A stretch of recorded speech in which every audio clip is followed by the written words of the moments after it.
Praise the lord, హల్లెలూయా. ఈ దిన వాక్యము యోం దెబెరీం 13వ తారీఖు 1వ నెల 2025వ సంవత్సరం. రాజులు 2వ గ్రంథము 5వ అధ్యాయము 25వ వచనం.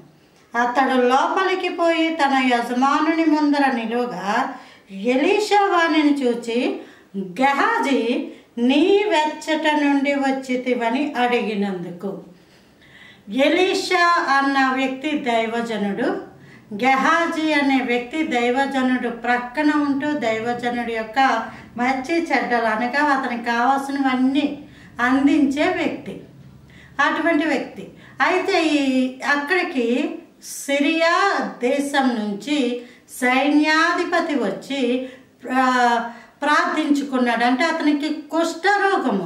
ఆ కుష్ఠరోగము విషయంలో అడిగినప్పుడు యోర్దాను నదికి వెళ్ళి 7 మారులు మునుగుమని దైవజనుడు చేత చెప్పినప్పుడు ఆ వ్యక్తి వెళ్ళి యోర్దాను నదిలో 7 మారులు మునిగి వచ్చి ఎలీషాకి విస్తారమైన వెండి, బంగారము, వస్త్రాలు ఇవన్నీ ఇస్తే దైవజనుడు ఒకటే అంటాడు, వద్దు, నాకు అవేమి ఇవ్వద్దు, నువ్వు వెళ్ళిపో, పట్టుకెళ్ళిపో అంటే అతని దగ్గర ఉన్న గెహాజీ, అయ్యో, వీటిని తీసుకోవడానికి నా యజమానుడికి మనస్సు లేదు, నేనైతే పరిగెత్తుకుని వెళ్ళిపోయి అవన్నీ సంపాదించుకుంటానని అతని రథము వెనకాల వెంటబడి పరిగెత్తుకుని వెళ్ళి నాకు కావాలి ఇవ్వండి అని అడిగినా బాగున్ను.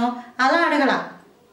ఇప్పుడే ఎక్కడి నుంచో చుట్టాలు వచ్చారు, స్నేహితులు వచ్చారు, బంధువులు వచ్చారు, వాళ్ళకి ఇవ్వడానికని నా యజమానుడు అడిగి తీసుకుని రమ్మన్నాడు అని అబద్ధం ఆడగా, ఒకటి అడిగితే అతను 2 ఇస్తాడు. అవన్నీ పట్టుకుని వచ్చి మోసుకుని పనివాళ్ళు తీసుకొచ్చి పెట్టక గెహాజీ, ఇంకా చాలు, మీరు వెళ్ళిపోండి అని అక్కడి నుంచి పట్టుకెళ్ళి వాళ్ళ ఇంట్లో పెట్టుకుంటాడు. పెట్టుకుని ఏమీ తెలియలేనట్టు గెహాజీ వచ్చి ఎలీషా ముందర అలా నించుంటే దైవజనుడు అంటున్నాడు, నీ వెచ్చట నుండి వచ్చేదివి, నువ్వెక్కడికి వెళ్ళావయ్యా అని అడిగితే, నీ దాసుడనైనా నేను ఎచ్చటికనే పోలేదని అబద్ధం ఆడాడు.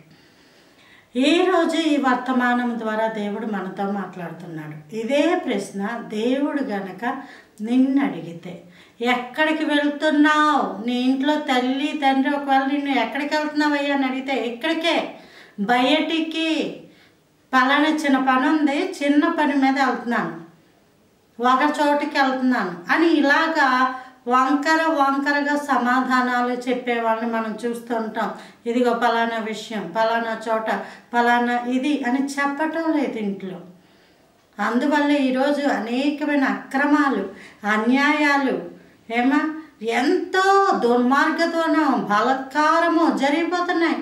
ఎక్కడికి వెళ్ళొస్తారంటున్నారు, ఇంకా రావడం కనబడటం లేదు. ఫ్రెండ్ ఇంటికి అంటారు, ఫ్రెండ్ ఇల్లు కాదు, బీచ్లు అన్నమాట, షికార్లు, సముద్రాలకు వెళ్ళిపోయి ఇంకెనక్కి రాక ఎన్నో కుటుంబాల్లో మనం చూస్తూ ఉన్నాం. ఒకవేళ దేవుడే కనుక ప్రశ్న అడిగితే, నువ్వు ఎక్కడికి వెళ్ళి వచ్చావయ్యా అంటే నిజం చెప్పేటంత గుండె ధైర్యం ఉందా? నేను ఇక్కడికి వెళ్ళాను, నేను ఆఫీస్కి వెళ్ళాను, నేను పెళ్ళికి వెళ్ళాను, నేను నా వ్యాపారం మాత్రమే చూసుకొని వచ్చాను, ఇదిగో నేను న్యాయముగా, నియమబద్ధంగా, క్రమబద్ధంగా జీవిస్తున్నాను అని చెప్పే ఆన్సర్ ఉందా?